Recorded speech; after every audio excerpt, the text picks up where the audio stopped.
Olá, no Conhecimento de hoje nós teremos a participação do professor Gert Biesta, da Universidade de Brunel, de Londres. Ele nos fala sobre a educação e o papel dos educadores na sociedade contemporânea.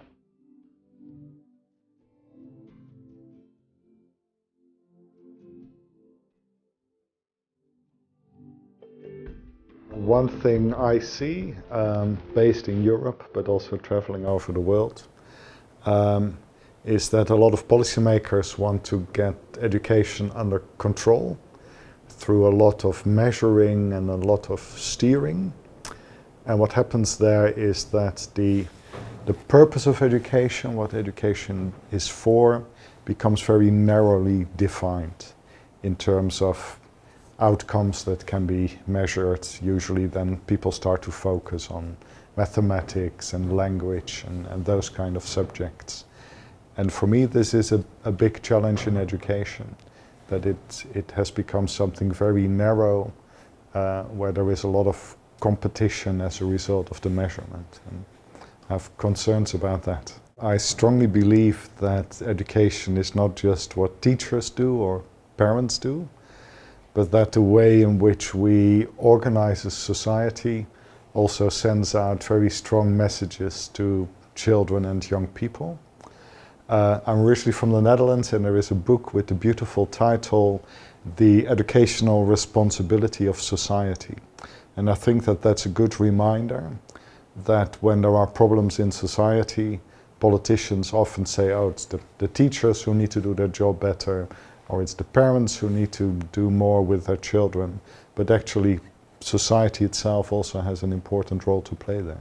The role of educators in society, that's also a big question. You could say they are there to educate, but then the whole question is, how do societies define what schools are for? And if you say they're just there to produce test scores, then the role of the educator becomes a very technical one. And if you say schools are places where society gives time to the new generation to find out who they are and what the world is like, and for me that's a good definition of the school, then the work of the educator is to help children and young people to use that time well, so that they can step sort of confidently into the world. I think a lot of people would say, well, we need a lot of money and we need a big infrastructure and good policy. That is all true, and I know in many countries there is not enough money going to education. In some countries there's really little money and teachers are just not facilitated well to do their job. But for me it starts with the question, why do we have education? What do we want from education? And if we don't have good ongoing critical discussions about that, then you can have as much money as you want, but if you don't know what is important, the money won't change the direction, I think. The book is called Beyond Learning, and then this subtitle, Democratic Education for a Human Future. And there are a number of big words in that subtitle. Well, education is there, but I connect it to democracy, and then this phrase, human future. And what I try to say there is education is not just about the future for human beings, but it also needs to be concerned about the quality of that future. You can say that it's a humane future, a future that helps human beings to live well and to live well together. And that's where, for me, democracy comes in, because what democracy tries to do is to create ways of living together where there is space for everyone to try to live in the best way possible.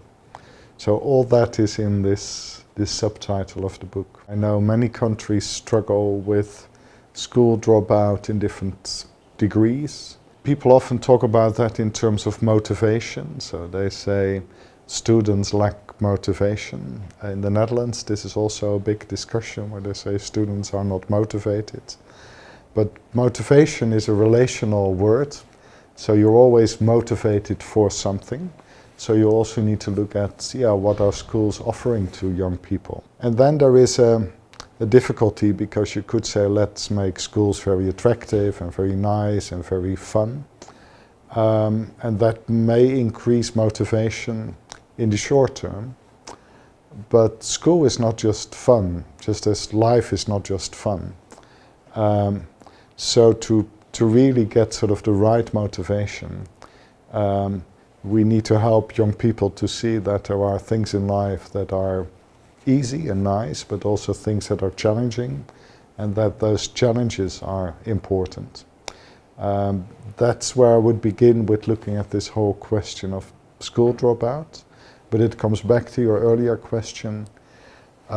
If society constantly tells us life is only fun and difficulties do not really exist, then it becomes impossible for the school to say, no, the world is more of a challenge than just a nice place to go for shopping and buy the things you want. So it's a responsibility for school and the community, I think. I think when you look at education at schools, you very quickly see all kind of ideas about how people see the world and how they want to see the world. And that's important, because if you have no idea about the world and what it may be, then you have no direction for education. The danger is that if you think you have sort of found the answer to all problems, and then just begin to organize school in a way where you say this is the direction where we should be going. That's why, for me, democracy remains important, that we keep enough plurality and space for different views about how we see the world, and figure out how we keep them all into play, I think. A real democratic education is, it has to do something with democracy. There are people who say democracy is about giving as many people as possible what they want. But the problem with democracy is that I want something and you want something else, and we have to figure out together what is possible. So the real democratic question is always to look at what everyone wants, and then to say how much of what we want should we actually be wanting. So democracy asks this difficult question of us: is what we want or what we desire, is that possible and is that desirable? Now, for me, that question is also a real educational question. So for me, democratic education starts with working with children and young people on this question, the question of meeting their desires and getting a perspective on their desires in relation to living together well. So it's not about school parliaments or sitting in circles and having strong arguments. It's first of all getting a sense that not everything that we want is possible or good. I think education is about relationships, where there are educators or teachers and where there are ones being educated, students, pupils.